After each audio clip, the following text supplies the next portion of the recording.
Cette session abordera 3 communications.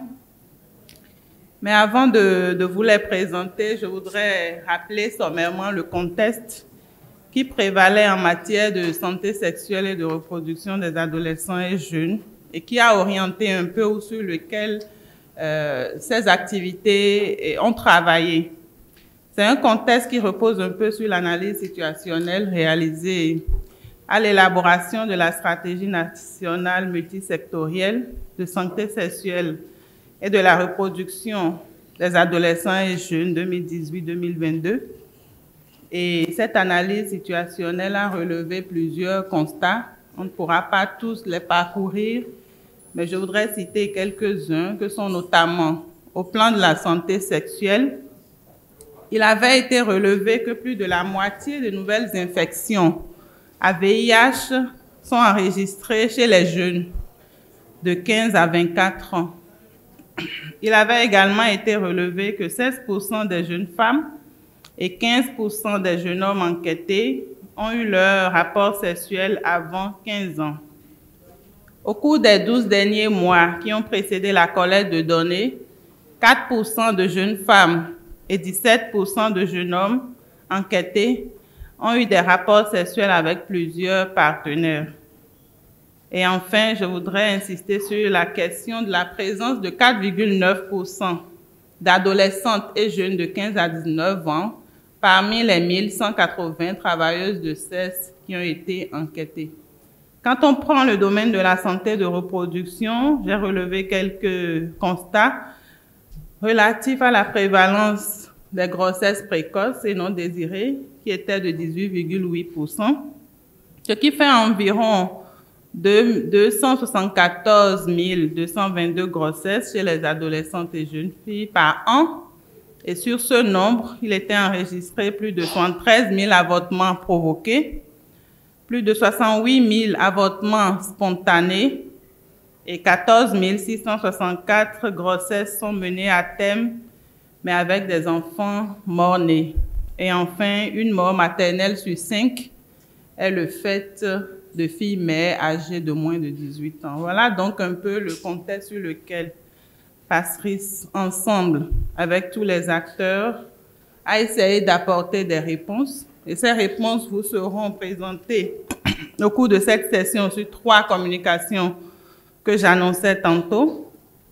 La première nous sera présentée par Madame Elodie Alabi-Tibozo sur l'organisation des services pour les ados et jeunes, notamment l'expérience des Magiques et des centres amis de jeunes.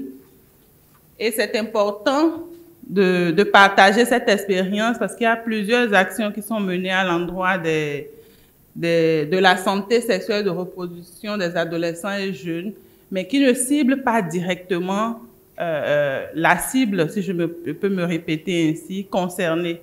Donc, à travers ces expériences, nous allons partager un peu avec vous l'expérience de Passeris en la matière.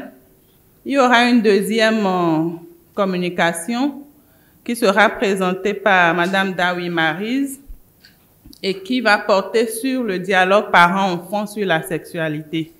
Et ce sera l'expérience de l'école des parents, cumulée avec l'expérience des bandes dessinées sur l'éducation à la santé sexuelle et reproductive.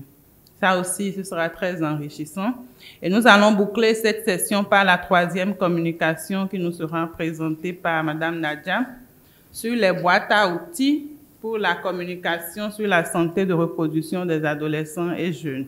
C'est donc une section très enrichissante avec plusieurs communications que nous allons essayer de présenter en restant un peu dans le temps pour rattraper le retard que nous avons accusé au début de notre atelier.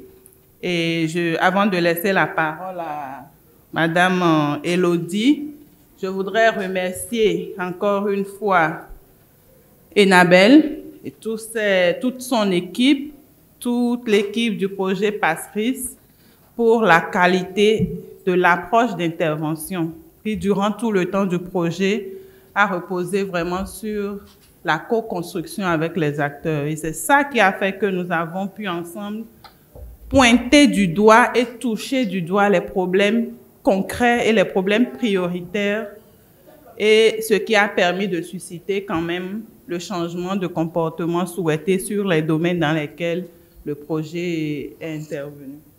C'est donc après cette introduction que je voudrais laisser la parole à Madame Élodie. Je voudrais nous inviter à la suivre attentivement afin de pouvoir rebondir sur les aspects qui nécessitent vraiment beaucoup d'approfondissement, parce que c'est ça l'intérêt de ce partage, qu'on puisse relever effectivement les points sur lesquels nous avons connu des avancées, mais aussi les points sur lesquels il est important de retravailler pour améliorer les résultats et aborder de bonnes perspectives.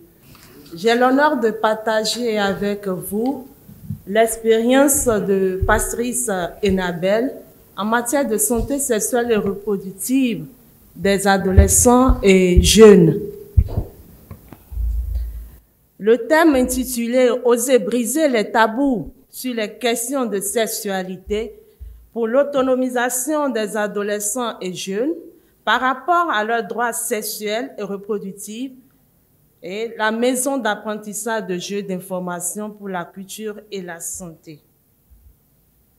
Comme plan, j'aurai à partager avec vous le contexte, la méthode, les résultats et analyses, les leçons apprises, les recommandations et bien évidemment quelques questions pendantes. Alors, comme énoncé tout à l'heure par la modératrice, je pense que dans le monde et partout en Afrique, dans la sous-région et plus précisément au Bénin, la période de l'adolescence et de la puberté, les adolescents et jeunes rencontrent assez de problèmes liés aux changements physiques, émotionnels et sociaux. Et également, il y a eu plusieurs enquêtes qui ont été réalisées au Bénin, et plus principalement l'enquête démographique de santé au Bénin, la 5e enquête bien évidemment, qui a montré que environ 19% des adolescents et jeunes sont exposés à plusieurs problèmes sociaux et sanitaires tels que les grossesses précoces et non désirées, les décès maternels, les infections sexuellement transmissibles, VIH, SIDA, les violences basées sur le genre, que je cite. À travers cette enquête, il y a eu également l'élaboration de 2 plans stratégiques nationaux multisectoriels en matière de santé sexuelle et reproductive des adolescents et jeunes.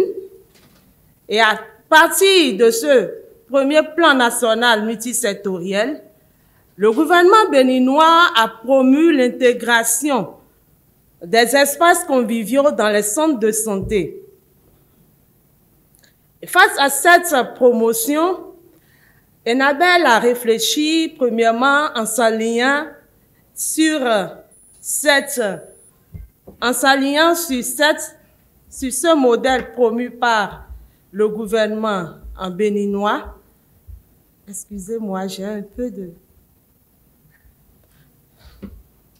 Voilà. Sur le gouvernement béninois, en mettant en place dans le Koufo, plus précisément dans la zone sanitaire Klekamento-Vikin-Lalo, le centre ami des jeunes, donc des espaces conviviaux intégrés dans le centre de santé. Et ça, à partir de septembre 2020. Un second modèle a été également expérimenté par Patrice Enabel à partir de juillet 2022. Et ce modèle est appelé Maison d'apprentissage de jeux d'information de la culture et la santé, que nous appelons les MAGIC. Ce sont des espaces qui sont intégrés dans les centres de jeunes et loisirs, et plus précisément dans l'Atlantique, dans les communes de Pomancé et de Tofo. L'analyse de ces 2 modèles nous a permis d'identifier les forces et les faiblesses et également de formuler des recommandations pour l'organisation des services à l'endroit des adolescents et jeunes que je vais partager avec vous tout à l'heure. Alors, quelle a été la méthode utilisée? Nous avons adopté une démarche participative, communautaire et inclusive. Nous avons construit également avec les adolescents et jeunes. Nous avons mis en place des organes de gestion des MAGIC et des CAJ. Il y a eu plusieurs acteurs qui ont intervenu dans ces modèles à travers les secteurs que sont la santé, les affaires sociales, le secteur de la microfinance, le sport, les enseignements, les collectivités locales, les artisans, les parents, les adolescents et jeunes et les leaders religieux. Nous avons procédé au recrutement des animateurs au niveau des centres ados et jeunes et également au niveau des MAGIC et procédé également au renforcement de capacité de ces derniers et également des prestataires de soins. Nous avons accompagné les adolescents et jeunes par rapport à l'utilisation de la promotion des services SSR de qualité. Également, nous avons mobilisé les parties prenantes à la promotion de la SSR et pour pouvoir mettre en place les deux modèles que j'ai cités tout à l'heure, le modèle de centre amis des jeunes dans le COUFO, qui est l'intégration des services ludiques dans un espace clinique de centre de santé pour attirer les adolescents et jeunes et à leur offrir des services SSR. Le deuxième modèle que nous avons appelé MAGIC dans l'Atlantique, qui a permis l'intégration des services cliniques dans un espace de loisirs existant et favorisant le développement de services socio-éducatifs, culturels, extensifs et multisectoriels. Et nous avons utilisé des outils que vous avez devant vous, comme des bandes dessinées, des jeux de fil-offre, des sketchs bandes dessinées que je cite. Comme résultat, nous avons constaté en matière d'utilisation des services par les adolescents et jeunes, que ce soit dans les MAGIC et dans les CAJ, pour la première année de mise en œuvre, donc la première année de mise en œuvre pour les centres amis des jeunes dans le COUFO, donc de septembre 2020 à août 2021, et la première année de mise en œuvre pour les MAGIC de juillet 2022 à juin 2023, nous avons constaté en matière d'utilisation des services par les adolescents et jeunes que dans les communes, la population des adolescents et jeunes dans les communes concernées, on peut observer que sur la première année, 21,8% des adolescents et jeunes ont été touchés par les services des MAGIC, contre 9% dans les centres amis des jeunes. On constate également que les garçons sont proportionnellement plus fréquents à utiliser les services au niveau des CAJ du COUFO et qu'au niveau des MAGIC, on a tendance à un équilibre genre, donc de 52,8% au niveau des filles. Comme résultat également, vous avez les services socio-éducatifs qui sont offerts par les MAGIC et les centres amis des jeunes. Et vous avez là les enfants autour des jeux défi l'offre, autour des ludos, et vous avez les bandes dessinées Fati qui sont également utilisées. Les services cliniques dans les MAGIC, dans le département de l'Atlantique, nous avons constaté que les adolescents et jeunes ayant bénéficié du counseling, sur le total, 20% ont été dépistés volontairement au VIH et 18% à l'hépatite B dans l'Atlantique. Dans le COUFO, toujours par rapport aux services cliniques, nous avons constaté que 17% des adolescents et jeunes ont été dépistés volontairement au VIH et 22% à l'hépatite B. Pour ce qui concerne les services d'information, c'est-à-dire les sciences éducatives en post-FIS et en stratégie avancée dans les MAGIC et dans les CAJ, nous avons constaté que la stratégie en post-FIS ou avancée a touché plus d'adolescents et jeunes dans les MAGIC comparativement au CAJ. Pour ce qui concerne du counseling en général, 7569 adolescents et jeunes ont bénéficié du counseling individuel dans les centres amis des jeunes du COUFO, compte 4 469 ados et jeunes dans les magiques de l'Atlantique. Quelques changements qualitatifs et bonnes pratiques. Nous avons noté la promotion du centre par les parents eux-mêmes au niveau des magiques, et ce qui est le moins constaté dans le centre Amis des jeunes. Nous avons également noté la promotion des activités socio-éducatives et culturelles par les parties prenantes au niveau des magiques, ce qui n'est pas observé dans les CAG.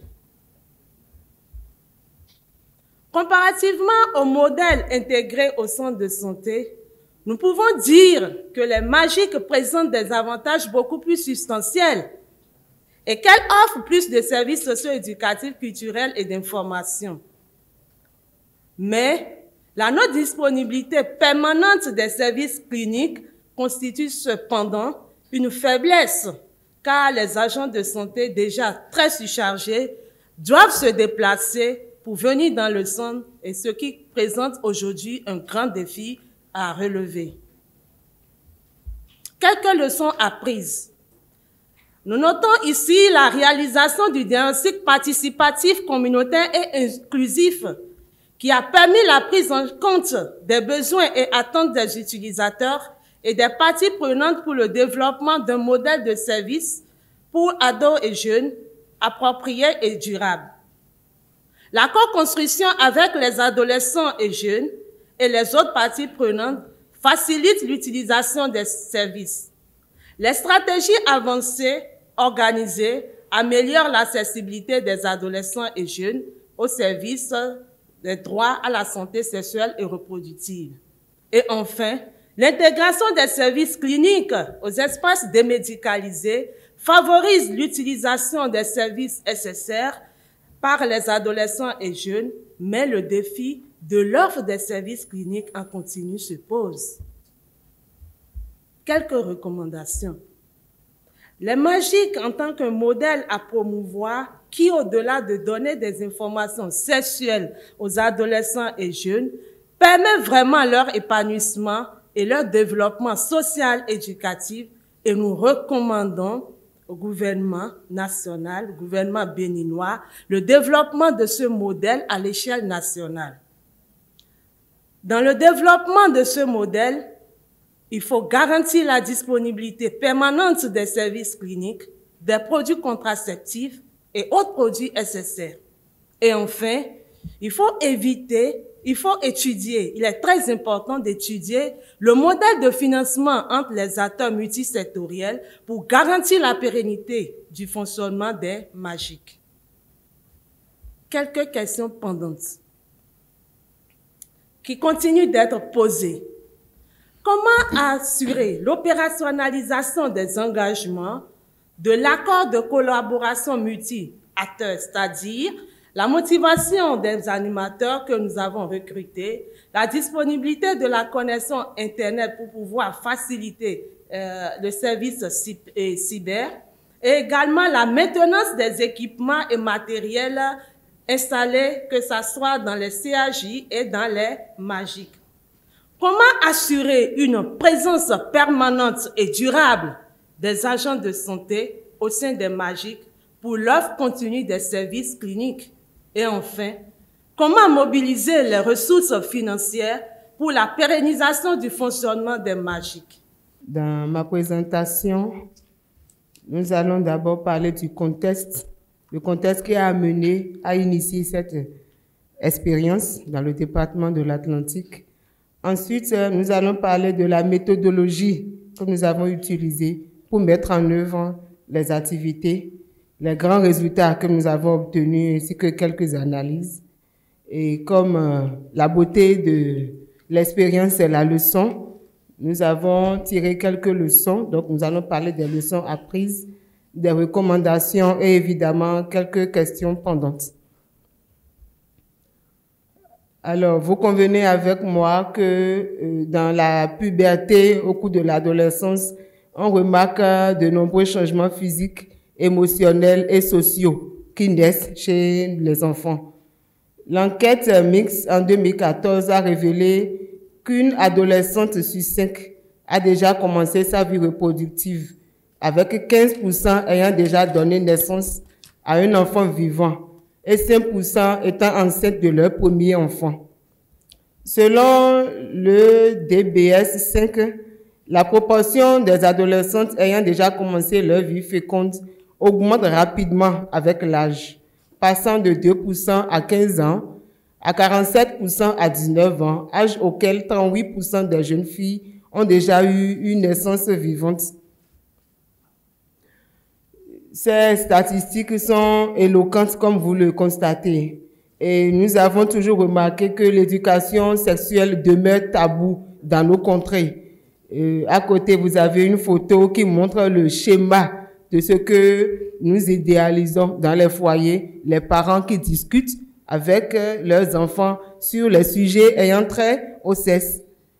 Donc, l'école des parents, qui est une initiative de la Direction départementale des affaires sociales et de la microfinance de l'Atlantique, avec l'appui de Enabel, est venue pour répondre aux carences d'information des parents et les accompagner dans l'éducation sexuelle et reproductive des enfants à travers le dialogue parents-enfants dans 6 collèges et 4 écoles primaires publiques des 8 communes de l'Atlantique.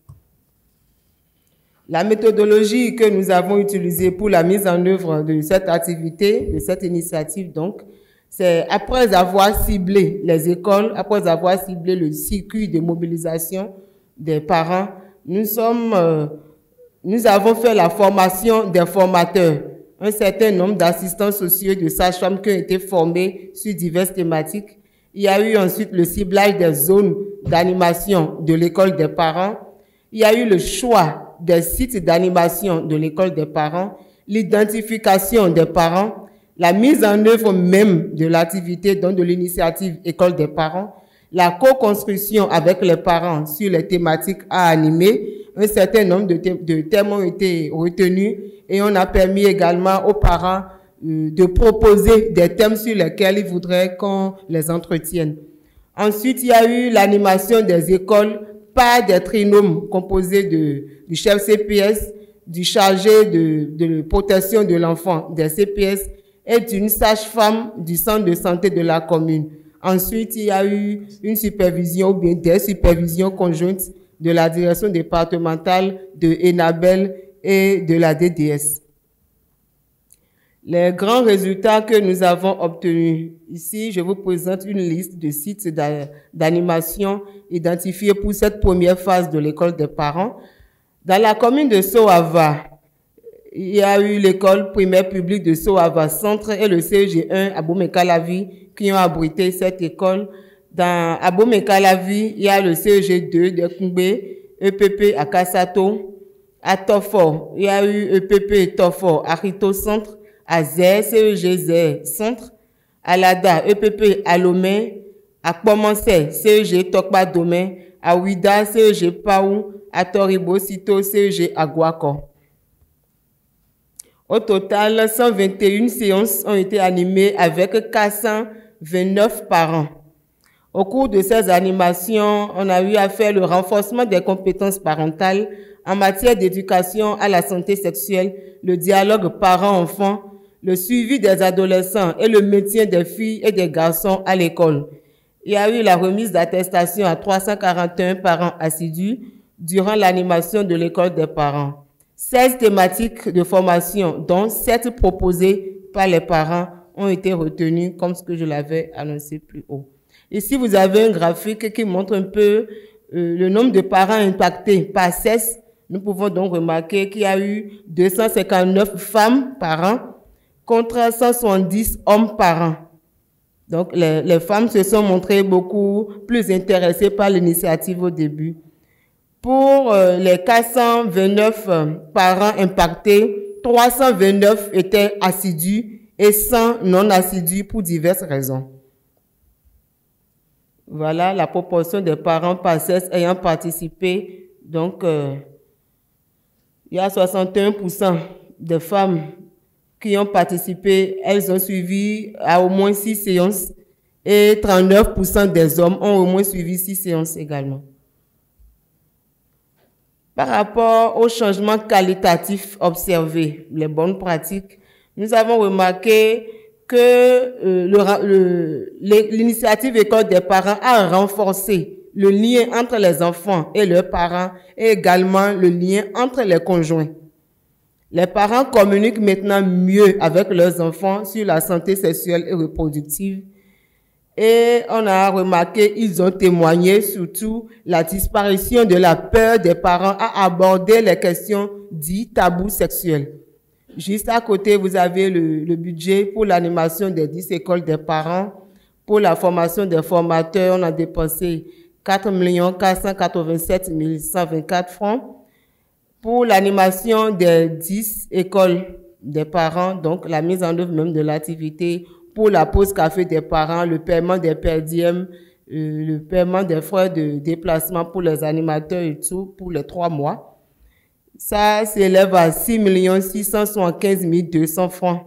Et pour la capitalisation même de l'école des parents, la collecte des données de séances de rédaction et tout, nous avons dépensé 2 532 720 francs pour un total de 13 695 044 francs. Alors, comme je le disais tantôt, la beauté d'une expérience, c'est la leçon qu'on en tire. Nous avons pu remarquer que l'expérience a révélé un besoin énorme en latence au niveau des parents en matière de dialogue parents-enfants. Nous avons également tiré comme leçon que le circuit de ciblage des parents était crédible, mais restrictif, parce que là, nous avons juste utilisé les associations de parents d'élèves pour toucher et mobiliser les parents d'élèves. Du coup, notre circuit de ciblage était un peu restrictif. Nous avons également remarqué que les horaires retenus ne permettaient pas à certaines catégories de parents, notamment les fonctionnaires, d'y prendre part. Parce que ça se passait à une heure où les fonctionnaires n'étaient pas disponibles, alors qu'ils sont bel et bien intéressés par l'initiative. Nous avons également remarqué la participation des parents par couple. Et cette participation par couple a facilité le renforcement du changement de comportement durable au sein de la famille. Par rapport aux recommandations maintenant, il est recommandé d'éditer et de mettre à la disposition des parents le guide de référence pour la conduite du dialogue parent-enfant en nécessaire, les versions audio en langue locale, si c'est possible, et un guide d'animation de l'école des parents. Mettre également à la disposition des parents des plaquettes sur les droits et devoirs des enfants afin de mieux cerner le contenu du code de l'enfant. Délivrer des attestations de participation aux parents dits écoliers. Étendre l'expérience dans d'autres collèges, écoles et aussi en communauté. Et enfin, faire de l'école des parents un patrimoine national.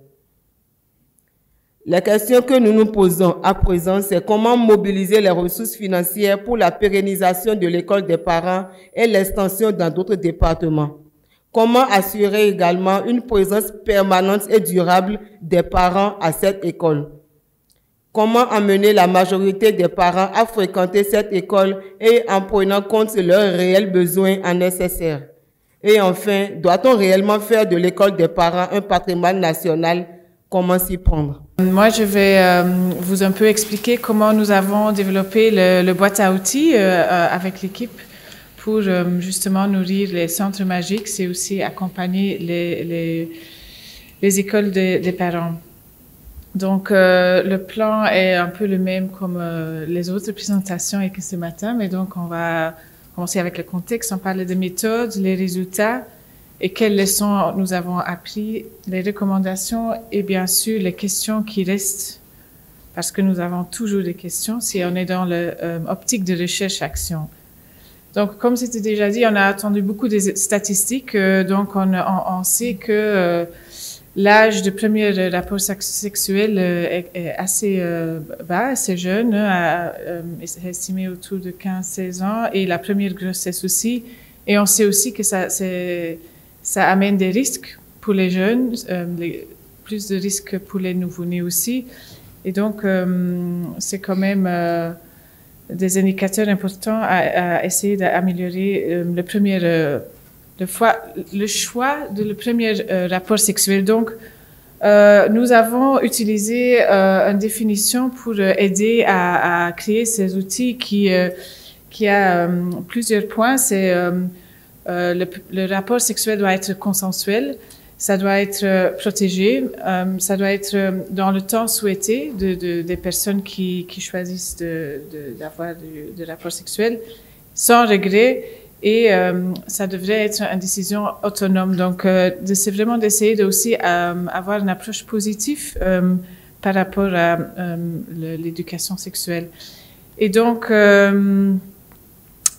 comment nous avons fait? On a développé une stratégie de communication et on a identifié plusieurs cibles. Donc, le premier cible, c'est les jeunes et les ados eux-mêmes.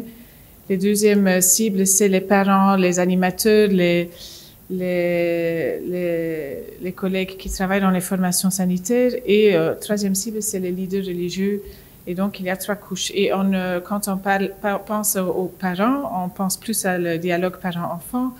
Et on a aussi pensé dans les écoles ou dans les formations sanitaires où on a plus besoin de l'éducation sexuelle dans laquelle on va plus travailler.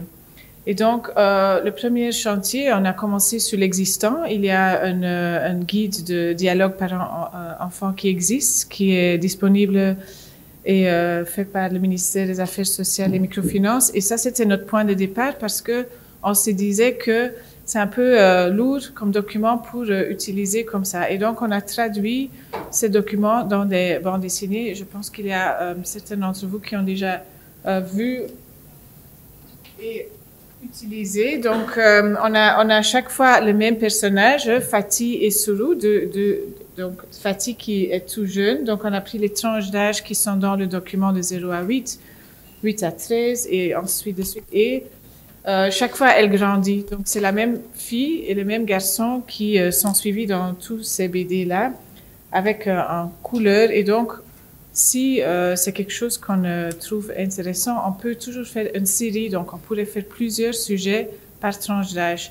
Et donc, tout le contenu vient de la base de cette guide dialogue parents-enfants développé par le ministère des Affaires sociales et microfinances. Et pour la même chose, on a fait un appel pour développer un autre outil. Et là, des consultants ont développé un jeu de société qui s'appelle Défi Love. Et c'est vraiment un outil assez intéressant parce que le contenu est vraiment sur l'éducation sexuelle. Et ça aide non seulement les animateurs dans les centres des jeunes et ados, mais les enfants peuvent jouer tout seuls, ils peuvent poser des questions et ils peuvent faire des erreurs, ça peut déclencher des débats. Donc c'est très dynamique comme outil ils peuvent le faire après l'école, ils peuvent venir dans le centre Magix, peut l'utiliser et c'est un moment, on va dire, plus détendu où on peut échanger sur des sujets quand même qui sont pas toujours faciles à aborder. On a aussi développé des affiches pour les filles, qui adressent les filles, les garçons, mais aussi pour dans les centres de santé. On a vraiment essayé de rester très positif, de pas ça doit pas être conçu comme quelque chose à avoir peur ou négatif, mais d'être informé et pouvoir prendre une décision autonome et choisir comment et quand et avec qui on veut le faire. Nous avons aussi, mais pas encore utilisé, développé, c'est comme un peu le format de BD, mais des livres pour les sages-femmes où il y a vraiment toutes les méthodes contraceptives pour aider à communiquer avec les jeunes et ados. Parfois, ça aide la communication quand on a un outil. Et la même chose pour les leaders religieux et les leaders traditionnels et les leaders politiques dans les zones et communes.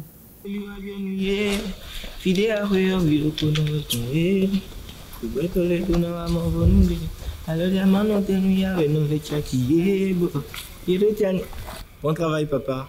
Merci, mon fils. Je suis venu te demander la permission pour travailler avec mon ami Kodjo. On a un exposé le lundi. D'accord. Surtout ne rentre pas tard. D'accord, papa. Tiens, ce sont les clés de la maison.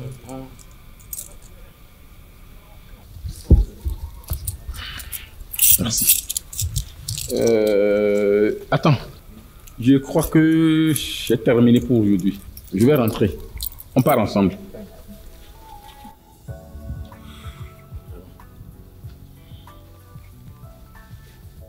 Bonsoir, papa.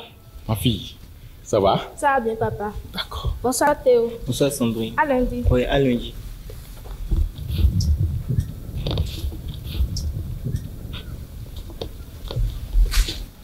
C'est ta copine?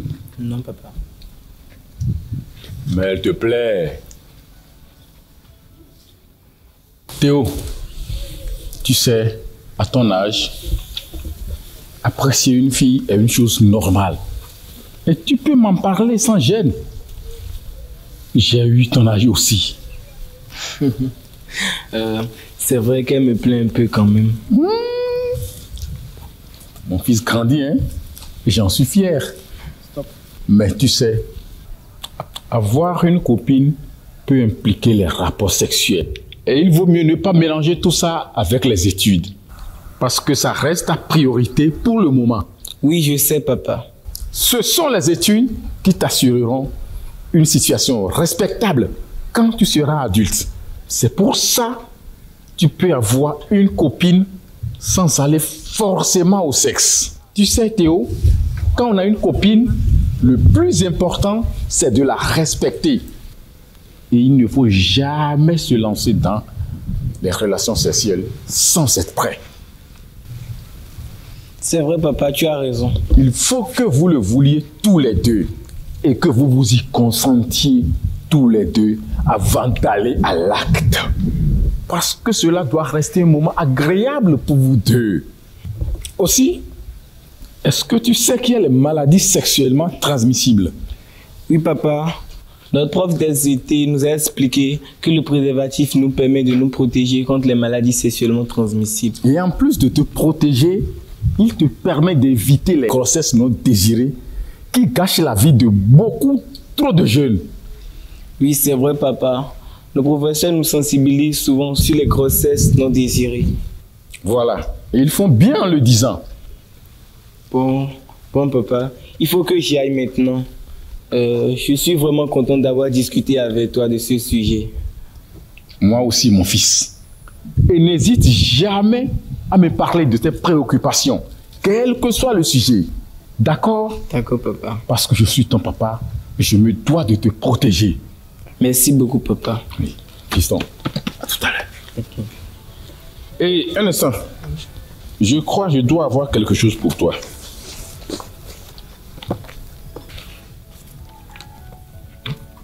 Voilà. Ah, okay. Merci beaucoup, papa. Ça te plaît? Ouais. Oh. À tout à l'heure.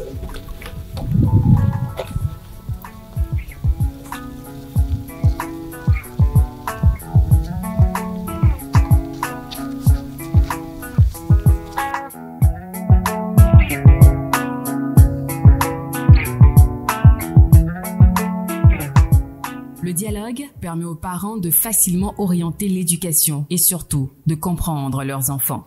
Privilégions le dialogue. Ceci est un message du ministère des Affaires sociales, du ministère de la Santé, avec l'appui technique et financier d'Enabel au Bénin. On a fait ça ensemble avec les collègues du ministère des Affaires sociales et microfinances.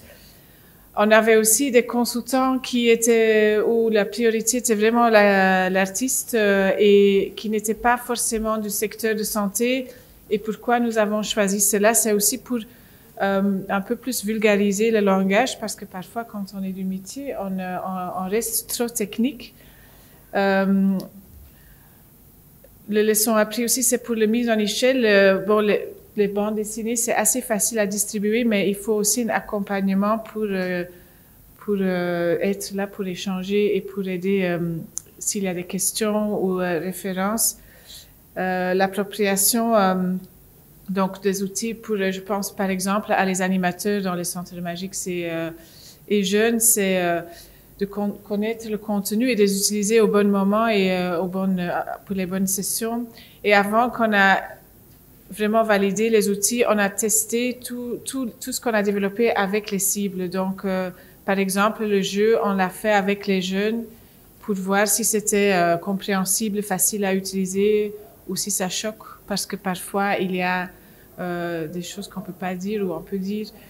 Donc, on a construit sur l'existant et on a fait en co-construction. On a testé avec les ados et jeunes et on a vraiment lancé, on a distribué et on l'a utilisé.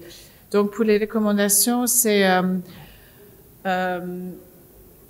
pas vraiment un outil, c'est plutôt les canaux, mais je pense que des expériences aussi que je souhaitais vraiment à partager avec vous, c'est soyons créatifs. Hein, les jeunes et les ados, ils veulent des choses qui sont attirantes. Et donc, nous avons travaillé, par exemple, avec des professionnels de danse qui font des danses avec les jeunes.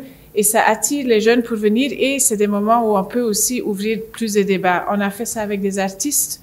Par exemple, on a pendant les stages, donc pendant les vacances, les jeunes ont peint le mur le centre de Magix avec un accompagnement de vrais artistes qui ont fait le mur de port. Et donc, ça motive les gens, on les valorise, mais ils font quelque chose qui est aussi, ça occupe le temps libre, donc ça les motive aussi de faire quelque chose et de pas penser peut-être à aller à l'acte sexuel, hein, on peut le dire comme ça aussi. Donc, il y avait un petit vidéo ici, mais il a aussi disparu de sessions de danse, mais on va pouvoir le voir en vrai ici pendant l'atelier, je pense. Et donc, pour les questions pendantes, je pense que c'est aussi la question des ressources humaines. C'est quand même important d'avoir des personnes qui sont là, qui sont un peu plus peut-être spécialisées de travailler avec les ados et jeunes. Et on a des animateurs avec lesquels on travaille, mais si on va aller à l'échelle large, comment on voit ça? Aussi pour les outils, il y a encore beaucoup de choses qu'on pourrait développer, mais comment faire, comment développer ça, comment le multiplier et le partager. Donc, il y a la pérennisation aussi qui est quand même une question importante. Et je suis sûre qu'il y en a beaucoup plus, mais je vous laisse aussi amener vos questions et on va réfléchir ensemble et ouvrir le débat, je pense. Merci beaucoup. Je voudrais d'abord dire un très grand merci aux trois braves dames qui nous ont fait les présentations. En fait, j'ai pas de questions, mais j'ai juste quelques pistes de réflexion à partager avec nous.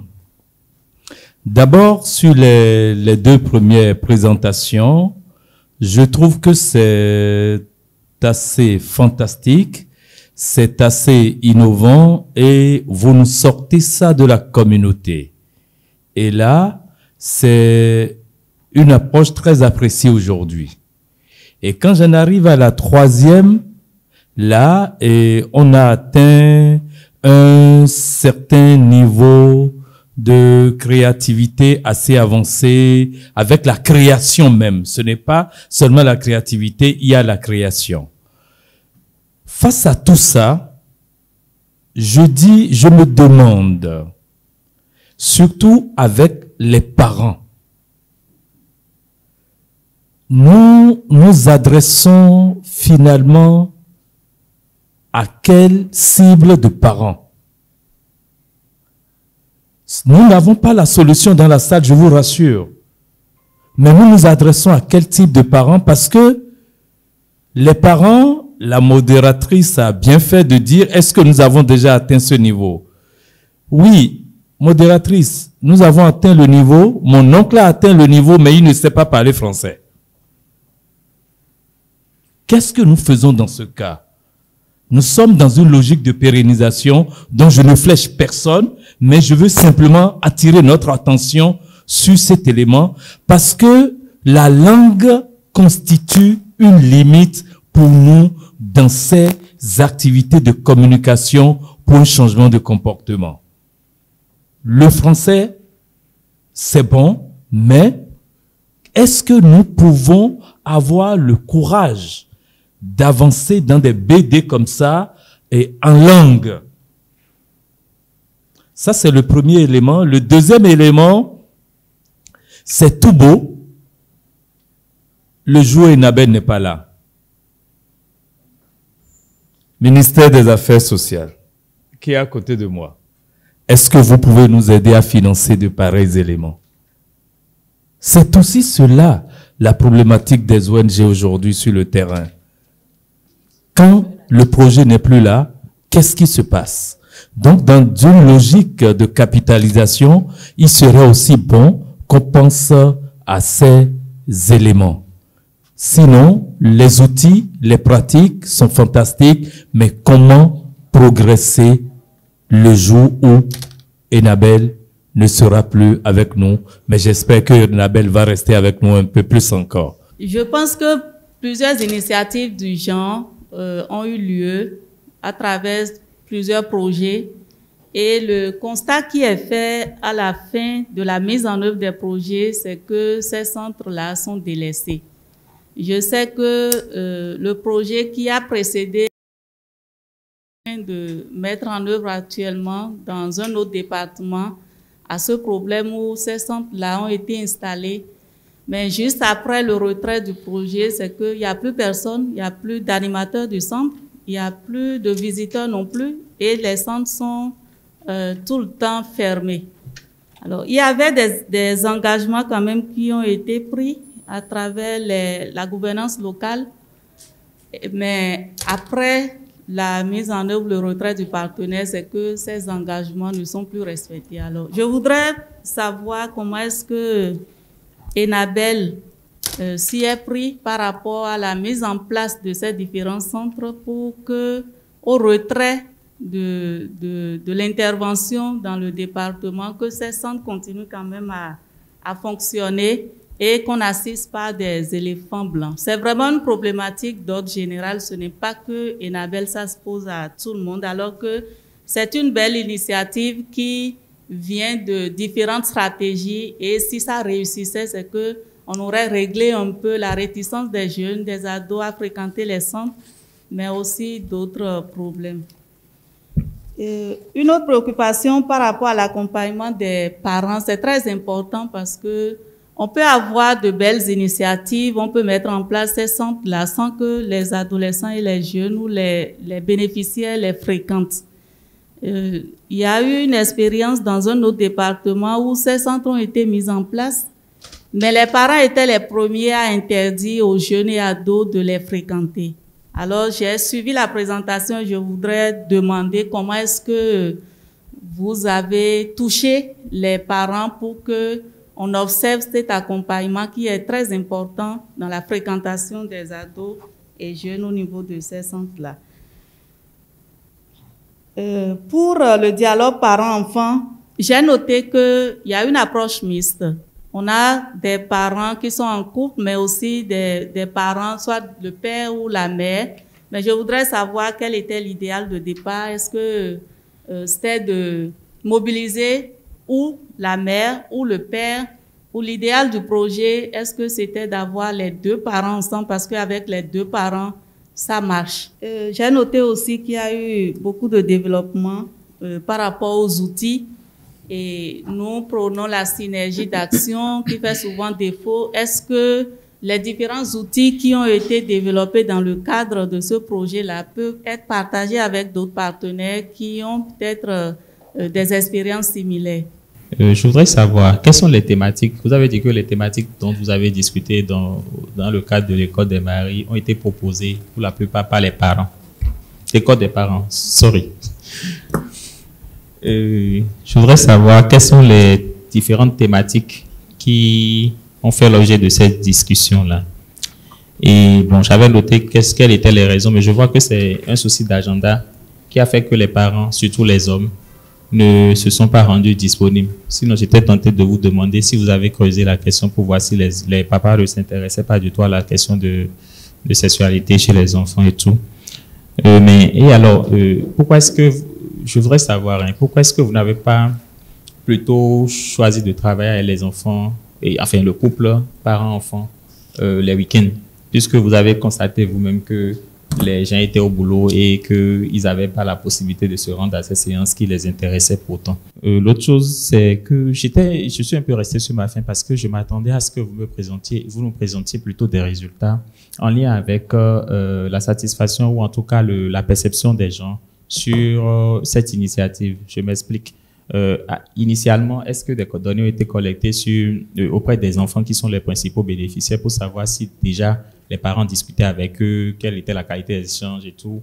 Et à la fin, est-ce qu'il y a eu ces travaux-là pour comparer et voir quelle est la plus-value donc de cette initiative-là au sein de la communauté. Et l'autre chose, par rapport au souci de pérennisation de l'initiative, j'étais bien content d'entendre que c'était une initiative de la DEDAS, de la Direction des Affaires sociales et de la microfinance. Et je sais que les CPS dans les communautés développent des interventions, des activités de sensibilisation dans les écoles, auprès des filles en apprentissage et tout. Et je pense qu'il serait bien quand même, au moment de la mise à l'échelle, de voir comment, avec ce ministère-là, intégrer cette activité-là dans leurs activités de routine. L'autre chose, c'est que, monsieur Jacob est un peu revenu là-dessus, mais je pense qu'il serait bien également de développer ces capsules-là en langue.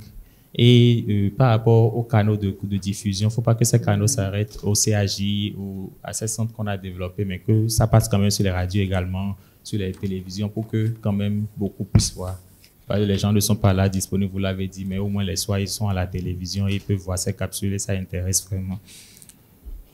Voilà. Et maintenant, je voudrais savoir, je suis bien curieux de savoir, puisque vous avez travaillé avec les leaders religieux, et pour sur ces questions tabous, préservatifs, contraception, droit de tout le monde et tout, est-ce que vous n'avez pas eu à rencontrer des difficultés en lien avec leur réticence ou des choses comme ça? Donc, si vous avez des expériences en la matière, je vous prie de les partager avec nous. Par rapport au Magix et CAJ, on n'est pas allé très en profondeur là-dessus, mais je voudrais qu'on commence par saluer la participation des mairies dans la gestion de l'approche et dit quand même que cette participation était limite par rapport à ce qu'on aurait attendu d'eux.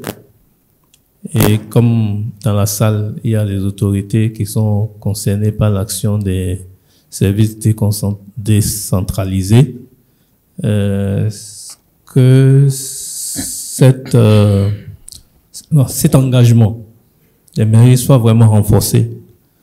Et il y va de la pérennité même de l'approche par rapport au Magis.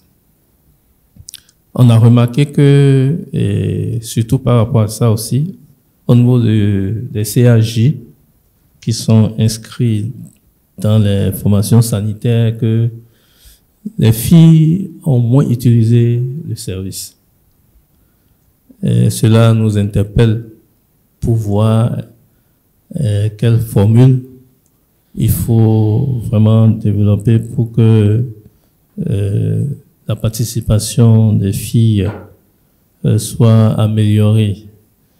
Donc, s'il y a des idées ici dans la salle, nous les prendrons pour améliorer ce travail.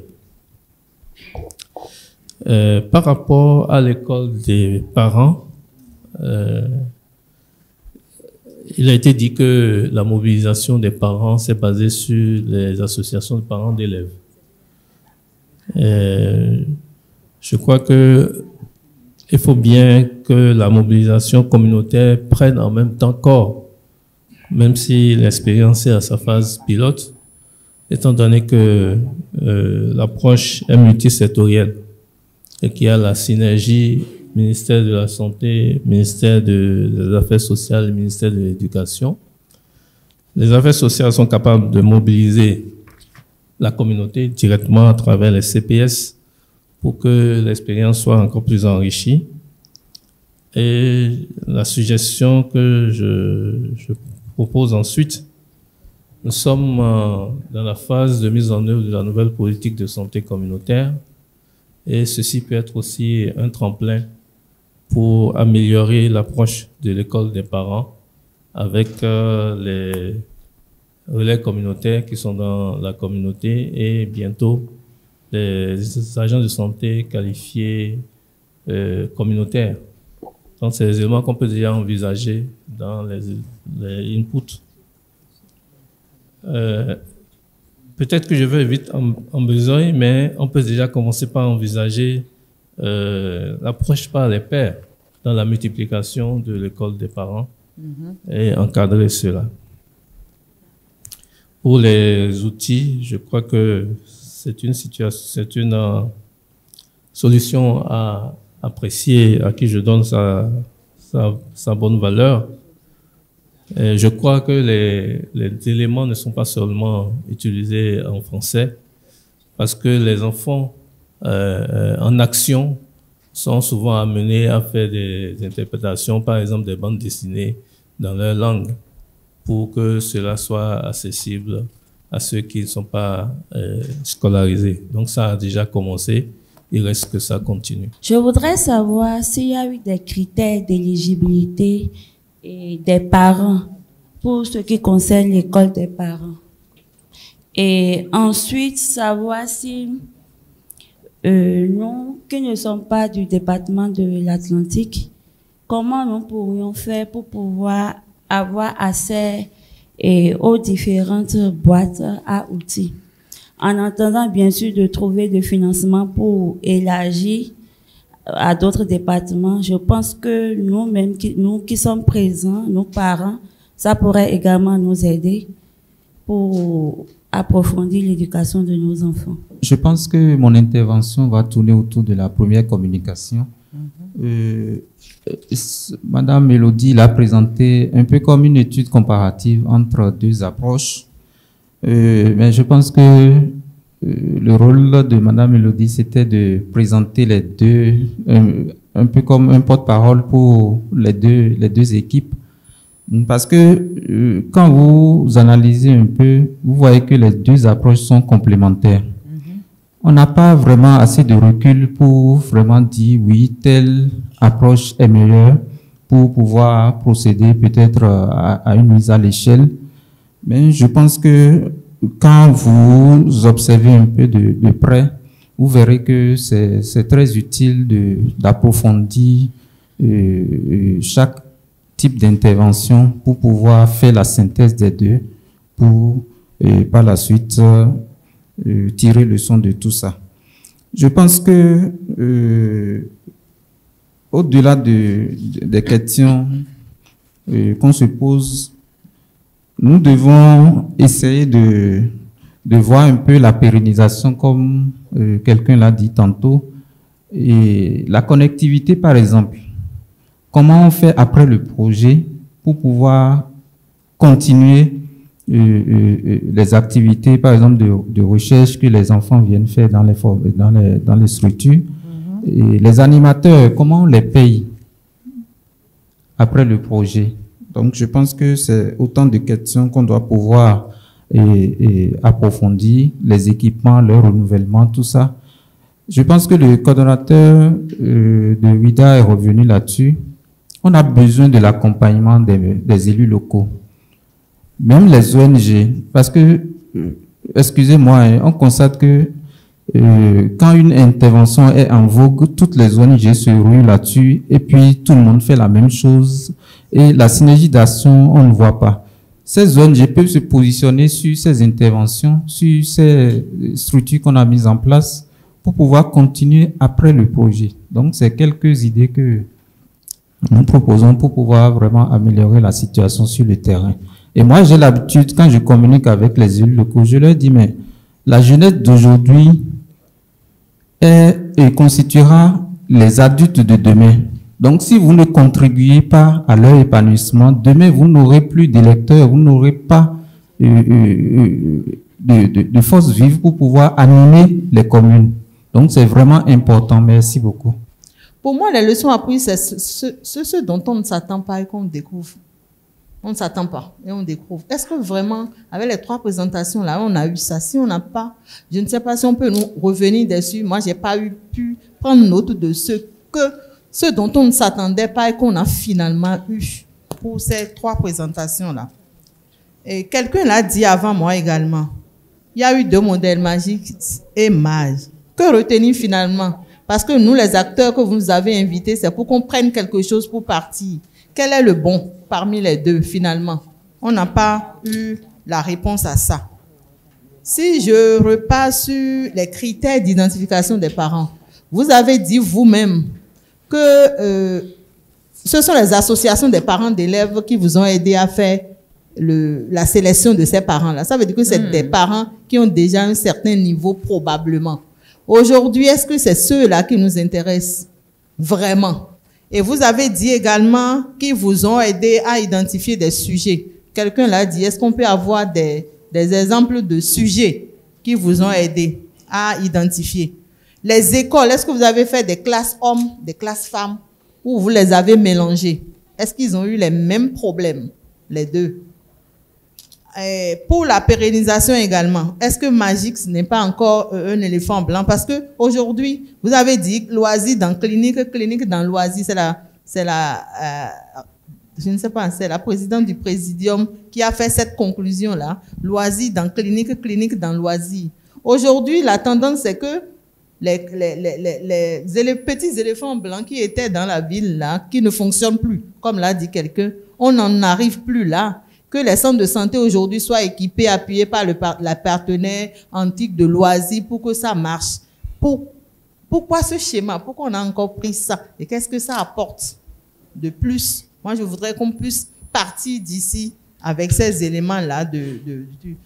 Pour finir, vous avez dit que les parents ont commencé à communiquer mieux. Est-ce que vous avez fait une étude? Est-ce que vous avez posé des questions aux enfants? Ça nous intéresse. Parce que ces documents-là, on peut les prendre et utiliser également. Si c'est des enquêtes, on peut citer après que vous avez fait telle enquête. Et pour la dernière présentation, les boîtes à images, j'ai entendu dire qu'ils ont pris comme repère le DIG du MASM. Le document de DIG, c'est avec ça qu'il y a eu les bandes. Moi, je ne connais pas les documents de bande dessinée. Peut-être après, on va partager et puis nous-mêmes, on va voir ce que c'est. Mais quand on dit, on a pris le DIG, or, dans la présentation, on a dit qu'il s'agissait des documents sur la SSRAJ. Le paquet est grand dans la SSRAJ. Si c'est seulement le dialogue qu'on a pris ou on a abordé les autres sujets, il faut qu'on ait les informations pour pouvoir nous intéresser à ça. Je voudrais quand même poser une petite question en ce qui concerne la mise en place des centres, des espaces pour les jeunes. Quelle a été la place des CPS dans les acteurs qui animent ces centres? Parce que pour donner un exemple concernant un projet que nous, mon organisation WIDAF Bénin a eu à mener avec l'appui de l'Union européenne dans 45 CEG dans les départements du Zoué, des collines. Nous avons travaillé avec les structures, les ministères sectoriels.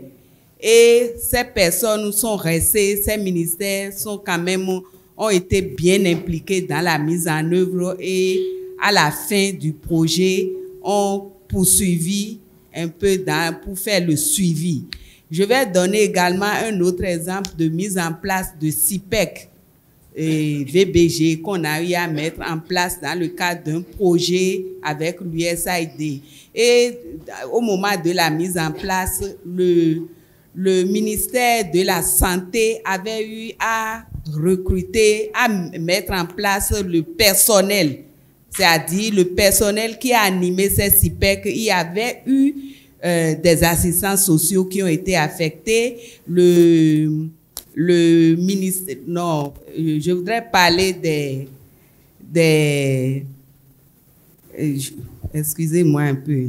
Donc, je voudrais parler des CPS aussi qui ont été qui ont contribué à animer ces centres-là. Il y a eu aussi les magistrats qui animaient ces centres-là. Donc, lorsque le projet est fini, le centre, les 3 CIPEC qui ont été mis en place sont restés.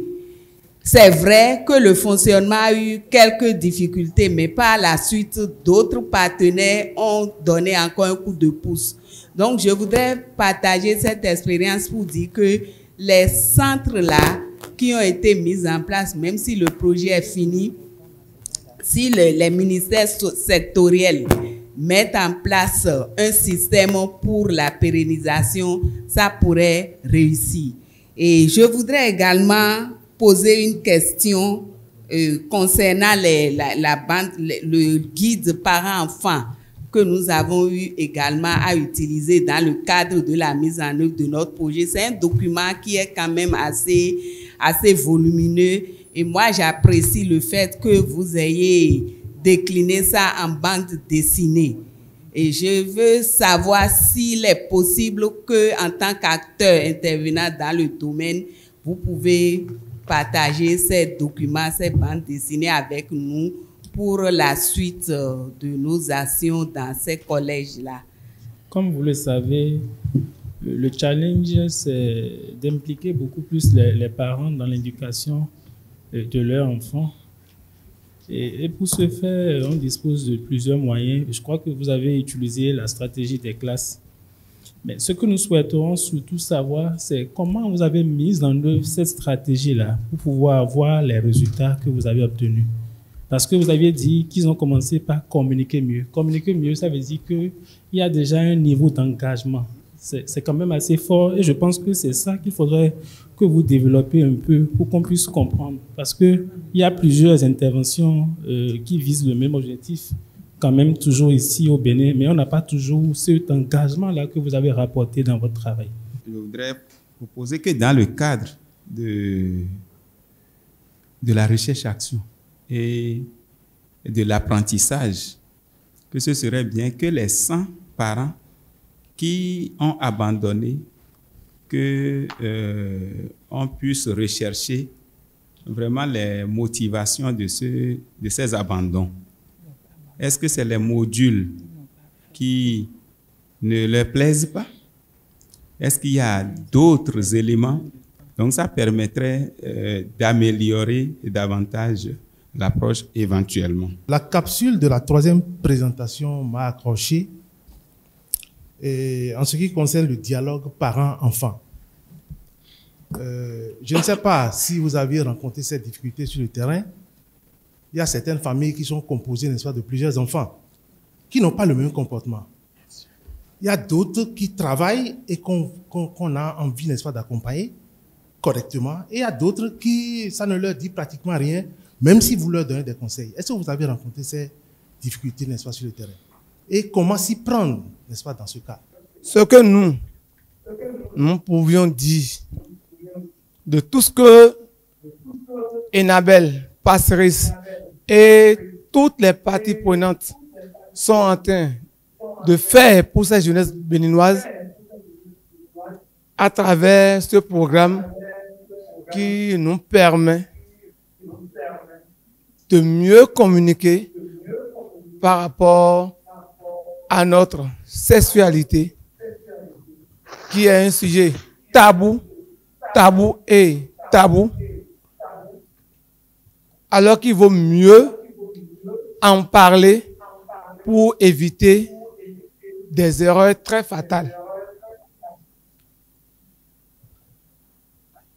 Moi, je suis d'abord directeur du Centre des jeunes loisirs, nommé par le ministère de la Jeunesse. Et quand ce programme est venu, le programme est venu au Centre des jeunes et est devenu Magis. L'expérience que nous avions eue pour ces quelques mois, vous allez voir que dans tout le Bénin, les centres des jeunes sont réservés presque pour les messes, des campagnes et quelques colloques. Il n'y a que certains centres de jeunes qui sont réellement animés. Et c'est par rapport à leur position géographique dans les communes où ces centres se retrouvent. Mais avec l'avènement de ce programme Magis, ce programme qui a permis au centre des jeunes de devenir Magis, où il y a eu d'abord des recherches-actions où toutes les composantes de la jeunesse ont pris part. Moi, c'est Ferdinand Awangan. Je suis le représentant des ados et jeunes de la commune de Tofo. Et pour commencer, je tiens sincèrement à remercier l'ambassade de la Belgique via Enabel Passeris pour tout ce que vous avez eu à faire pour la commune de Tofo. Pour commencer, le centre des jeunes et loisirs de Tofo n'était vraiment très accessible, puisque avant, il n'y avait vraiment pas trop d'espace. Il y avait les arbres un peu partout, mais grâce à Enabel Passeris, via l'ambassade de la Belgique, nous avons reçu pas mal de trucs.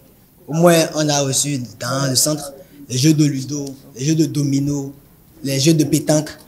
En plus de ça, il nous a été construit une très grande salle de soins. À côté, un cyber qui pourrait vraiment, non seulement à nous, ados et jeunes, de pouvoir vraiment faire des recherches sur l'Internet. Et aussi le collège d'enseignement général de Tofo, qui se situe à quelques mètres du centre. Ça pourrait aussi permettre à ces élèves de pouvoir effectuer des recherches sur l'Internet, faire aussi des exposés.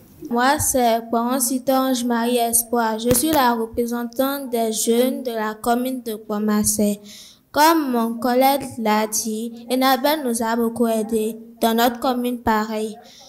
Ce que je vais dire en vérité, c'est que dans la commune de Pomassé, pratiquement tous les jeunes n'avaient pas accès, par exemple, à l'Internet ou à des informations, à de vraies informations et de qualité sur la santé sexuelle et reproductive. Mais grâce à leur installation dans notre commune de Magix, la maison d'animation des jeunes, nous avons pu avoir des informations de qualité et aussi ils ont pu aller jusqu'à aller informer nos parents par rapport à ce qui doit être fait, ce qui doit être dit, ce qui est vrai par rapport à la santé sexuelle, comment aider leurs enfants. Parce que la majorité des parents aujourd'hui n'ont pas le courage de parler véritablement des questions liées à la santé sexuelle.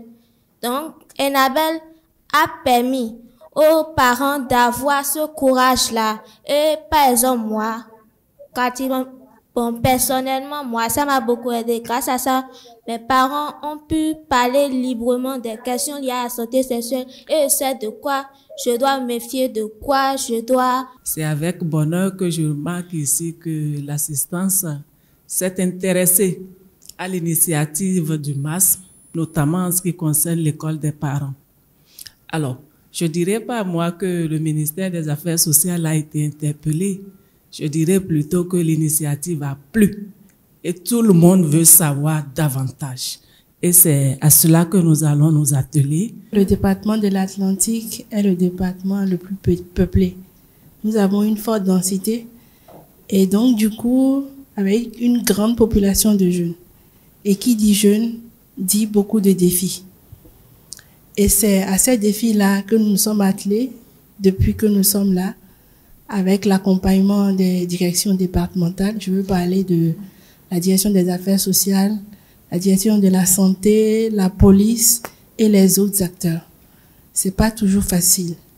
Quand on parle des jeunes, quand on parle des problèmes de jeunes, quand on parle de la sexualité, c'est pas évident. Mais avec l'engagement, avec la disponibilité, avec le professionnalisme de tous ces acteurs-là et surtout de nos partenaires, je veux parler de Enabel, nous avons réussi à faire de grands pas, même si beaucoup de choses restent à faire. Et donc, c'est l'occasion de vous dire merci pour tout ce que vous faites dans le département de l'Atlantique, pour les jeunes qui constituent la relève, parce que quand on rate cette étape d'adolescence, c'est vraiment difficile de rattraper les choses après. C'est une étape très importante dans la vie de nos enfants. Certains parmi nous n'ont pas eu cette chance-là d'avoir une meilleure connaissance de ce que nous appelons aujourd'hui la santé sexuelle et reproductive. Et cette opportunité-là est offerte à nos jeunes. Donc nous devons la saisir et accompagner toute initiative qui entre dans ce sens-là. Par rapport à la question de la pérennisation, c'est vrai que ça revient aux autorités locales, mais nous, au niveau du département de l'Atlantique, ce qui est de notre devoir, c'est-à-dire lors de l'approbation des budgets, c'est de faire en sorte que ces communes-là prévoient des ressources. Mais l'autre défi, c'est lors de la mise en œuvre de ces budgets, parce que s'il n'y a pas de disponibilité, ça ne va pas être possible. Mais toujours est-il que nous prenons l'engagement de veiller à ce que, tout au moins, ces ressources-là soient prévues pour que nos jeunes puissent en bénéficier. Et également, accompagner les communes dans les questions de mobilisation de ressources propres. À propos de l'initiative École des parents, parce que nous l'avions fait ensemble, vous l'aviez initié, mais nous l'avions fait ensemble. Je remercie l'intérêt que cela a suscité dans la salle et je nous dis aussi que c'est une expérience qui a commencé et que nous avons vu qu'il faut vraiment parfaire cela. Il y a eu beaucoup de questions qui ont été posées ici, que nous nous sommes déjà posées. Il y a eu, c'est vrai que le temps des présentations ne permet pas d'aller vraiment en détail sur tous les aspects, sinon recueillir l'opinion des parents. Ça a été fait. Il y a eu des témoignages, les parents ont dit beaucoup de choses. Chez les enfants, certainement, la présentatrice va revenir là-dessus. Est-ce que les enfants ont été déjà approchés? Mais dans nos prochaines étapes, il y a eu beaucoup de choses qui sont dites ici sur lesquelles nous avions prévu déjà revenir parce que on ne compte pas vraiment s'arrêter en si bon chemin. Et aussi, pour répondre juste à une préoccupation, au nombre de thématiques qui sont abordées, certes qui sont des thématiques abordées dans le guide du dialogue parents-enfants, il y a eu autre thématique que les parents ont suscité. Je donne un exemple juste. Dans une école de parents, il y a des parents qui nous ont dit qu'ils veulent qu'on échange avec eux sur la gestion de leurs revenus, par exemple. Donc, il y a eu beaucoup de sujets qui avaient d'intérêt au niveau des parents qui sont revenus, auxquels l'équipe, le binôme assistance sociale et sage-femme, équipe de santé ont essayé de répondre autant que cela pouvait se faire. On avait dit le genre marche. Bon, j'aurais tendance à dire, être un peu plus modeste et dire le genre est en marche. Hein? Parce que voilà, on parle ici pas seulement de ce projet, mais de tout Enabel, parce que c'était quand même ça qu'on demandait. Est-ce que à Enabel ça marche? Bon, il y a beaucoup de projets dans beaucoup de pays, chacun a sa route et est en marche vers quelque chose qui promeut le genre. Bon, pour moi, j'en profite pour dire le genre. C'est pas une activité. Hein? Le genre, c'est pas dans notre programme les VBG. C'est une attitude avant tout, une attitude qui doit percoler dans toutes nos choses qu'on fait. Si c'est maintenant dans le cadre de travail ou hors travail ou dans la façon dont on va présenter les choses, c'est une attitude qui concerne et les hommes et les femmes. Et on doit être imprégné. Hein? C'est un signe de respect de soi-même, mais aussi dans les relations envers les autres personnes. Et pour moi, c'est la base, c'est fondamental comment c'est un droit fondamental comment on est en relation avec l'autre. Et donc, chaque opportunité, on doit essayer de mettre ça en œuvre. J'aurais bien voulu que l'on puisse aborder les deux approches, l'une après l'autre. Tel que c'est fait, ça ne peut pas marcher. Parce que vous voyez le contexte, vous allez dans le département du Koufou, ce n'est pas la même chose que l'Atlantique. Vous voyez, ils sont déjà habitués à beaucoup de choses dans l'Atlantique.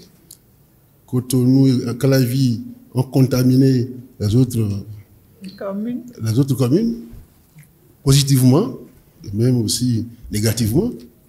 Ouais, mais le Koufo est resté lui-même. Donc si on rentre dans le Koufo, on étudie l'approche. On voit le départ, l'état des lieux, on évolue jusqu'à la fin. Et on tire les conclusions. Et on va dans l'Atlantique, on fait la même chose. Autrement dit, ce n'est pas scientifique. Autrement dit, ce n'est pas scientifique. C'est pas scientifique. Je remercie à mon tour tous les intervenants pour l'intérêt apporté aux différentes communications. OK. Pour aller rapidement, je vais commencer par la dernière intervention du préfet du Koufo par rapport aux deux modèles. C'est vrai, les contextes ne sont pas les mêmes. Je suis tout à fait d'accord. Mais ce qui nous préoccupe beaucoup plus ici, c'est les espaces, en fait. C'est l'espace pour offrir vraiment tous les services de santé sexuelle et reproductive aux adolescents et jeunes. La comparaison qui a été faite, c'est si nous prenons, on ne dit pas que le centre Amis des jeunes est mauvais. On ne dit pas que ce modèle-là n'est pas le bon modèle. On ne dit pas ça. Ce modèle est bon, mais ce qui manque à ce modèle, c'est tout ce qui concerne les services socio-éducatifs et culturels. Tout ce qui concerne l'éducation, tout ce qui concerne le culturel, tout ce qui concerne les services d'information. Donc, vous êtes obligés de sortir du cadre de centre de santé parce que c'est des espaces qui sont intégrés dans le centre de santé et vous ne pouvez pas faire tout dans le centre de santé. Par rapport au centre des jeunes et loisirs qui était déjà dédié aux loisirs, c'est des espaces qui sont libres où nous avons constaté que vous pouvez mener plusieurs activités culturelles dans le centre, des danses, comme Nadia a souligné, des danses culturelles dans le centre, la culinaire, le sport et tout ça. Mais vous ne pouvez pas faire ça dans un centre de santé parce que l'espace n'est pas dédié à cela. Donc, c'est en cela que, en fait, la comparaison a été faite. Quitte à voir maintenant, est-ce que pour offrir tous les services nécessaires aux adolescents et jeunes, faut-il opter? La question se pose à nous, mais nous, c'est le constat que nous avons fait. On ne dit pas que c'est le meilleur, mais est-ce que si nous restons dans un centre médicalisé, est-ce que nous pouvons offrir tous les services dont les ados ont besoin? Est-ce qu'on peut leur offrir tous les services? Parce qu'il ne suffit pas seulement d'offrir les services cliniques. Il reste tout ce qui concerne les informations, l'éducation, la culture et tout ça, que nous ne pouvons pas offrir dans les espaces qui sont médicalisés. Par contre, l'autre, oui. On a eu à faire des expériences au cours de la mise en œuvre, par exemple, des centres magiques, où les jeunes peuvent aller par exemple, dans les fermes pour apprendre beaucoup de choses. Donc, il y a eu tout ce qui concerne l'agro-pastoral et tout ça. Ce que vous ne pouvez pas. Il y a des talents même locaux qui sont invités dans le centre pour pouvoir apprendre aux adolescents et jeunes et tout ça. Donc, c'est en cela que la comparaison a été faite a été faite. Maintenant, on m'a demandé pourquoi, comment avons-nous fait pour avoir les parents, pour avoir vraiment cet engagement des parents. Au début du processus, je l'ai dit, l'approche a été multi-acteurs. Nous avons co-construit avec tous les acteurs. Nous avons co-construit, que ça soit les conseillers locaux et communaux, que ça soit les différentes directions, à savoir la santé, les affaires sociales, la microfinance, l'éducation, la direction des sports et tout ça. Donc, tous ces acteurs ont vraiment des actions, un cahier de charges par rapport à ce modèle-là. On a identifié, le diagnostic participatif a été fait inclusif a été fait avec tous ces acteurs-là à la base, et les adolescents et jeunes étaient au cœur de la définition même de leurs besoins. Quels sont réellement leurs besoins en matière de SSR? Donc, ce débat a été fait également avec les parents et les leaders religieux. Et ça a été validé ensemble. Donc, les jeunes étaient au cœur, les parents étaient au cœur du processus du début jusqu'à la mise en œuvre, et ça continue également. Il y a également, j'oubliais, il y a également les artisans qui étaient également au cœur. Donc, on ne travaille pas uniquement avec le secteur scolaire, mais l'extrascolaire également. Donc, tous ces acteurs étaient là et ont des actions clés dans le centre. J'ai reçu des questions par rapport au centre de promotion sociale. Oui, les centres de promotion sociale participent et vont en stratégie avancée. De même que les agents de santé, malgré leur cahier de charge, ils vont en stratégie avancée et ils discutent, ils échangent avec les ados et jeunes. Donc, c'est pourquoi c'est un processus quand même qui est multi-acteur et qui permet vraiment aux différents acteurs de s'intéresser à la chose. Mais la question de pérennité se pose. Ça se pose parce qu'aujourd'hui, c'est vrai que dans la collaboration multi-acteurs, il y a des engagements pris par les différentes parties. Mais comment continuer? C'est vrai, il y a Sylvie tout à l'heure qui disait, voilà, il y a les CAD mis en place par passerelle. Mais ça n'a pas fonctionné parce que l'engagement est pris au départ, mais au retrait du partenaire, le problème se pose. C'est pourquoi nous nous sommes dit, c'est vrai, il y a des réflexions en cours actuellement par rapport à la pérennisation. Qu'est-ce qu'il faut faire? Faut-il développer des activités génératrices de revenus? Comment rendre autonomes ces différents centres-là? Pour qu'on ne se greffe pas sur le dos des mairies. Excusez-moi, je sais qu'il y a des élus communaux qui sont dans la salle. On a beau dire par rapport aux collectivités locales et tout ça, il faut des lignes budgétaires et tout ça, mais c'est des lignes, comme vous l'avez bien dit, c'est des éléphants blancs, c'est des lignes non pourvues souvent. Est-ce qu'il faut toujours se greffer sur le dos des mairies? Donc, il faut alors aller au-delà pour vraiment réfléchir à une réelle autonomisation de ces centres-là qui existent. Et c'est là même se pose le problème, en fait. Donc, je l'ai dit. Et également, je pense que, avez-vous, je disais, bon, je pense que j'ai pas beaucoup de temps. Tout ce qui a été fait, nous avons un write-up qui a été élaboré, c'est là. Nous avons également une note de politique, une note de capitalisation également qui est là. Donc, vous pouvez les utiliser et avoir plus d'informations. Je pense que en ce qui concerne les difficultés liées aux parents, malgré que les parents soient associés au départ, tout au début du processus et à toutes les étapes, nous avons constaté dans la mise en œuvre qu'il y a des parents qui étaient très réticents et qui ne voulaient pas laisser les enfants venir dans le centre. Mais puisque nous avons le président de l'association, le président des associations des parents d'élèves qui collaborent ici, donc grâce à son implication dans les centres magiques, nous avons constaté que les parents à un moment donné ont commencé par laisser les enfants venir dans le centre.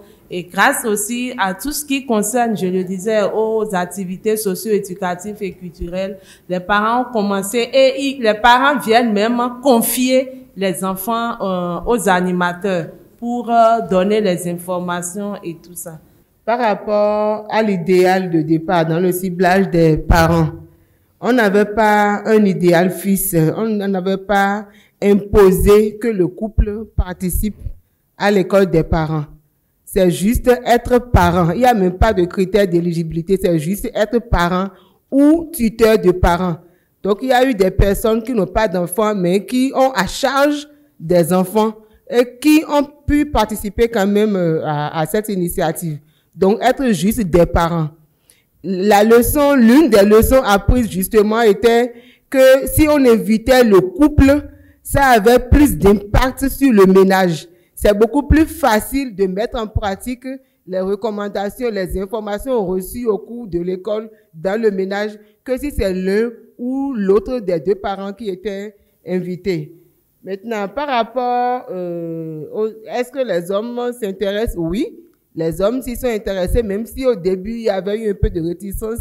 C'est dans les communautés, les gens ont tendance à croire que l'éducation des enfants, c'est d'abord l'apanage des femmes. Donc, au début, on n'a pas eu assez d'hommes, mais déjà au cours de la capitalisation, certaines raisons d'assiduité de certains parents étaient le changement de comportement de leurs femmes. Certains parents ont témoigné de ce que, au cours du processus, les femmes ont commencé à changer de comportement à la maison, dans leurs habitudes quotidiennes. Et ça a mené l'époux à venir maintenant à l'école des parents ou à être beaucoup plus assidu si au départ, il était déjà enrôlé. Maintenant, pour les thèmes, oui, c'est vrai, on n'en a pas parlé. Il y a eu des thèmes qui étaient retenus pour être animés au cours de l'école. Et il y a eu d'autres thèmes qui ont été proposés par les parents, comme l'a dit tout à l'heure Dr Bellou. Entre autres, les thèmes développés ou retenus avant l'animation même, c'est l'importance du dialogue parent-enfant, c'est les caractéristiques des enfants en fonction de leur développement et les déterminants de leur comportement de 0 à 8 ans, de 8 à 13 ans, de 13 à 17 ans et de 18 à 24 ans. Il y a également les droits et devoirs des enfants, droits sexuels et reproductifs. Il y a genre et inclusion. Il y a compétences de base de l'éducation à la santé, etc. Maintenant, pour les thèmes proposés par les parents ont souhaité qu'on les entretienne, par exemple, sur la toxicomanie, la prévention de la toxicomanie chez les enfants et les jeunes. Ils ont voulu qu'on les entretienne également sur l'homosexualité, la cybercriminalité, la gestion de la sexualité au sein du couple. Parce qu'ils ont avancé comme argument qu'ils sont là pour apprendre à mieux éduquer les enfants, mais qu'ils ne pourront pas mieux éduquer les enfants s'il n'y a pas entente, s'il n'y a pas équilibre, s'il n'y a pas harmonie dans le couple, donc entre les conjoints. Donc, comment gérer la sexualité dans le couple, comment gérer les ressources financières, etc. Donc, entre autres, voilà les thèmes proposés par les parents. Donc, les hommes se sont intéressés à la chose, comme je l'ai dit. On a eu 170 hommes sur 429 parents. Pourquoi les week-ends ne sont pas retenus pour l'animation? Les animateurs sont constitués des agents de l'État qui ne travaillent pas encore les week-ends. Donc, pour le moment, ce n'est qu'en semaine qu'on peut les mobiliser. Les témoignages pour la capitalisation, il y en a eu beaucoup. Parce que ce que nous appelons même capitalisation, c'est l'une des phases phares même de l'initiative. Après l'animation des écoles, nous avons invité les parents assidus et les parents non assidus. Ils ont été pris en deux groupes. Les parents assidus pour comprendre pourquoi eux, ils ont été assidus jusqu'à la fin de l'initiative. Qu'est-ce qui les a motivés? Et c'est là que nous avons appris, entre autres, que c'est le changement de l'un des parents, que c'est par exemple la pertinence des sujets développés, la manière dont ça se passe, la qualité du trio qui anime l'école des parents et tout. Donc, on a appris également, à part les parents non assidus, pour comprendre pourquoi eux, ils n'ont pas été assidus. Ce n'est pas qu'ils ont abandonné, ils n'ont pas abandonné, mais ils n'ont pas suivi les 12 séances. Voilà. Donc, de façon générale, les raisons qu'ils ont évoquées, c'est des raisons d'ordre professionnel. J'étais occupé par le boulot, je devais aller au champ. Certaines personnes ont évoqué des raisons d'ordre sanitaire, d'autres ont simplement oublié qu'il y avait école des parents tel mercredi. Donc, ça a été parfois un oubli. Intégrer l'activité dans les activités de routine des CPS, oui, c'est pensé parce que le ministre des Affaires sociales a été informé de cette initiative et a voulu que cette initiative soit implantée dans toutes les communes du Bénin. Donc déjà, dans le plan de travail annuel 2024 des CPS, c'est prévu un certain nombre de parents à instruire donc l'organisation de l'école des parents dans chaque commune, pas seulement de l'Atlantique, mais également de toutes les communes du Bénin. Pour les difficultés, c'est vrai, on n'en a pas parlé dans la présentation, mais nous avons remarqué que les parents ont demandé qu'il y ait des frais de déplacement, ce qui n'était pas prévu au départ, parce qu'on s'est dit, si nous voulons rendre pérenne l'initiative, le jour où le partenaire va se retirer, comment allons-nous faire pour payer les frais de déplacement aux parents? Donc, on les a habitués déjà maintenant à plus apprécier la qualité de l'information qu'on leur apporte. Donc, on n'a pas trop cédé à cette pression. D'autres difficultés, le retard qu'on observe dans le démarrage de l'école des parents de l'animation, parce que certains parents viennent en retard et ça oblige les animateurs à revenir encore en arrière sur des sujets qui ont été déjà peut-être développés, à revenir chaque fois en arrière. Donc, je ne pourrais pas parler de toutes les difficultés pour le moment. Il y a eu beaucoup de suggestions. Les leçons apprises. Entre autres leçons apprises, j'ai projeté quelques leçons, mais le fait que les parents viennent en couple, ça, on ne l'avait pas vu venir au début. Donc, ce sont les parents même qui nous ont montré du doigt à quel point c'était pertinent que les deux y soient. Donc, ça a été la plus grande leçon que nous avons apprise de cette initiative. Est-ce qu'il y a deux écoles, une école pour les hommes et une pour les femmes? Non, parce qu'il faut être deux pour éduquer les enfants. Les deux sont ensemble, les deux sexes sont confondus pour l'animation de l'école des parents. J'ai encore quelques secondes. Voilà. Au cours de la capitalisation, nous nous sommes intéressés aux familles des parents qui ont été des parents de l'école des parents. Voilà, des parents écoliers, comme nous les appelons. Donc, on s'est intéressé à l'impact des informations reçues, à l'impact de l'école des parents sur eux-mêmes, sur leur entourage, sur leurs conjoints, sur leur capacité à gérer les conflits conjugaux, sur les enfants, etc. Donc, on est allé jusqu'à interviewer les enfants pour voir si, depuis que papa ou maman, ou papa et maman ont commencé à suivre cette école des parents, qu'est-ce qui a changé? Est-ce qu'ils ont ressenti qu'il y avait une différence dans la manière dont on les éduquait, dans la manière dont on les accompagnait au quotidien, dans les discussions, le dialogue parent-enfant et tout? Donc, il y a plein de témoignages à cet effet. Les enfants ont été interviewés, l'entourage a été interviewé, et là où c'est un parent qui a suivi l'école, le second parent a été également interviewé. Donc, oui, j'ai noté les suggestions de, effectivement, traduire l'idée. C'est quelque chose qu'on avait aussi identifié comme plus distribuer les vidéo-capsules sur la télévision nationale et tout. Aussi, le produit de pas que utiliser le document dialogue parent-enfant, mais aussi utiliser des autres documents existants. Et en lien avec ça, je voudrais répondre à la question aussi sur les difficultés. On a eu, bien sûr, on a eu des difficultés. On a eu beaucoup de résistance, hein, et la résistance interne pour trouver des consultants un peu différents qui pouvaient vraiment amener le volet plus artistique et plus... on cherchait vraiment d'avoir un produit qui était attirant pour les ados et jeunes. On a aussi trouvé beaucoup de résistance au niveau de contenu parfois. Est-ce que le format BD, on avait des critiques que c'était pas un outil adapté au Bénin. On avait le 0 à 8 ans qu'on pouvait pas communiquer avec les petits, mais après de parler avec les psychologues qui travaillent dans les CIPEC VBG, on était convaincus que c'était vraiment nécessaire. On a eu, avec les parents, quand on a fait les tests de résistance, qu'on pouvait pas parler de contraception. Donc, on a essayé de trouver un au milieu, qu'on parle quand même, mais que c'est pas trop choquant. Donc, on a eu pas mal de résistance.